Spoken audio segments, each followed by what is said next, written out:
Italo faso metotini Bongyan. Alors, vidéo numéro 63 pour mes cours de Yai et vidéo sur les anglicismes numéro 6. Ok? Donc voilà. Et on commence par le mot wheat. Wheat. Alors, le mot wheat vient du mot anglais wheat qui veut dire le blé. Le blé. Ok? On n'entend plus beaucoup dans la langue Yai.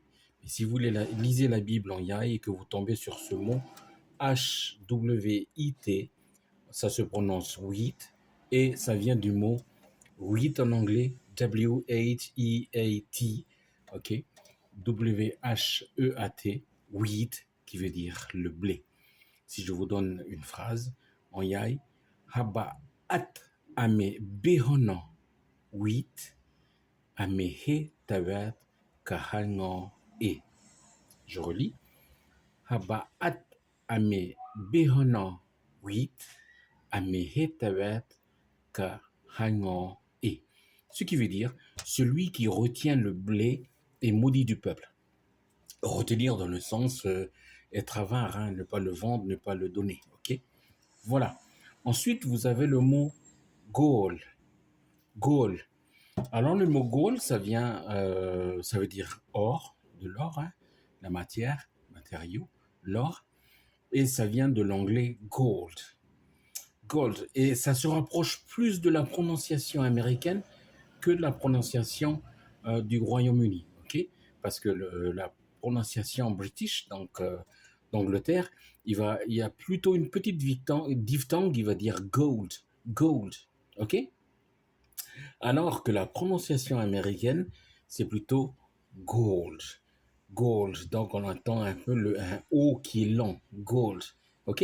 Donc, les gens de Yai, maintenant, au lieu de prononcer un peu comme les British, anglais, ils prononcent à l'américaine, donc ils disent gold. Et on n'entend plus le son de à la fin. Gold. Les gens de Yai, ils disent simplement gold. OK? Voilà, donc si je vous donne un exemple, on va dire ceci. Eti uninathu meta hon gol aeso. Eti uninathu meta hon gol aeso. Ce qui veut dire euh, la sagesse vaut mieux que l'or le plus précieux. Ok? Voilà. Ensuite, nous avons le mot sileva. Sileva, qui veut dire argent. Ce n'est pas l'argent pour faire du commerce, c'est plutôt la matière, matériau. Et ça vient de l'anglais silva. Silva. Ok? Quand on dit silver medal, ça veut dire médaille d'argent. Ok? Donc, en Yai, on a retenu le mot sileva pour dire l'argent. Non pas l'argent pour les échanges, mais du commerce, mais l'argent, la matière, ok, comme pour les médailles. Et si je vous donne un exemple, on va dire Kapchu nek na une kecha kap silevabi. Ça, c'est Dieu qui le dit. Il dit Kapchu nek na une kecha kap silevabi, ce qui veut dire préférer mes instructions à l'argent. Donc Dieu dit, je préfère que tu manges mes instructions plutôt que l'argent. Voilà. Ensuite, nous avons le numéro 4, monnaie. Monnaie. Monnaie, ça veut dire l'argent, la monnaie, mais il faut savoir que actuellement, en Yai, on ne dit plus monnaie, on dit money. Money, money. Et en fait, c'est tout simplement que il y a deux prononciations. La prononciation anglaise, donc de British du Royaume-Uni, on dit money, money. Donc, on entend un peu le « et » à la fin. Money. Donc, les gens, les missionnaires, quand ils ont traduit la Bible, ben, ils ont dit monnaie en Yai. OK? Monnaie. Alors que les Américains qui sont arrivés à la Deuxième Guerre mondiale, donc après la traduction de la Bible en Yai, qui a été faite par les Anglais, OK? Donc à partir des années 1850, eh bien, les Américains, quand ils sont arrivés à Ouvéa pour la Deuxième Guerre mondiale, ils disaient pas money, mais ils disent money, money. Vous entendez un peu un petit i.